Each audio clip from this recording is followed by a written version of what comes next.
তুর্কি সাইপ্রাস, বর্তমান তুর্কি সাইপ্রাসে পুলিশের যে চাপ ভাই, তাতে করে নিজেরই মনে হচ্ছে যে বেতন টেতন দেয় দিক না দেয় না দিক, যে ভিসা আছে আলহামদুলিল্লাহ, ভিসা আছে। ইতিমধ্যে আপনারা কিন্তু অনেক নিউজ দেখছেন, অনেক ভিডিও দেখছেন যে একদিনে কিন্তু 103 জন লোক ধরছে, বিভিন্ন দেশের যে অবৈধ লোক, এদেরকে ধরছে একদিনে।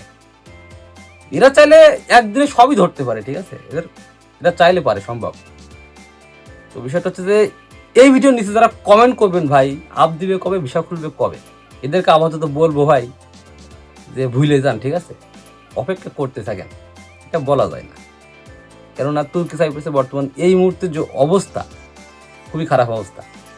আপনাদেরকে অনেক হয়তো বারণ করবে বা অনেক কথা বলতেছে যে ভাই আইসেন না, এ করেন না, তার কারণ আমি কিছু বলবো না, সব কিছু আমি বলবো না। তবে আমি আপনাদের উদ্দেশ্যে একটা কথা বলবো, সেটা হচ্ছে যে বিষয়টা যদিও খুলে, একটা জিনিস মাথায় নিয়ে আসেন যে এরকম ধরনের পরিবেশে আপনারা ফেস করতে হতে পারে, কেননা দালাল আপনার ধরে লাগাই দেবে এন্ট্রি ভিসা।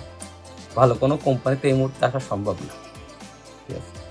এই পুলিশের লোক ধরতেছে ভাই, এমনও লোক আছে, কিছু কিছু লোক একটু খোঁজ নিলে দেখতে পারবেন 2 মাস 3 মাস 4 মাস 6 মাস 8 থেকে 10 লাখ টাকা খরচ করে তারা আসছে, আসার পরে 2-4 মাস পরে ধরা খায় বাংলাদেশে চলে গেছে, ঠিক আছে। তো এদের অবস্থা কি হবে?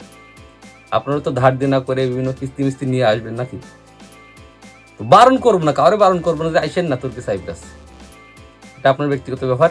বিভিন্ন নিউজ দেখেন, ভিডিও দেখেন, আপনার এটা ভেবে দেখা উচিত, কি করা উচিত কি না উচিত, ঠিক আছে। তো আরো একবার বলবো ভাই যে তুর্কি সাইপ্রাসে, আমার নিজের কথা বলি, ভিসা আছে আলহামদুলিল্লাহ।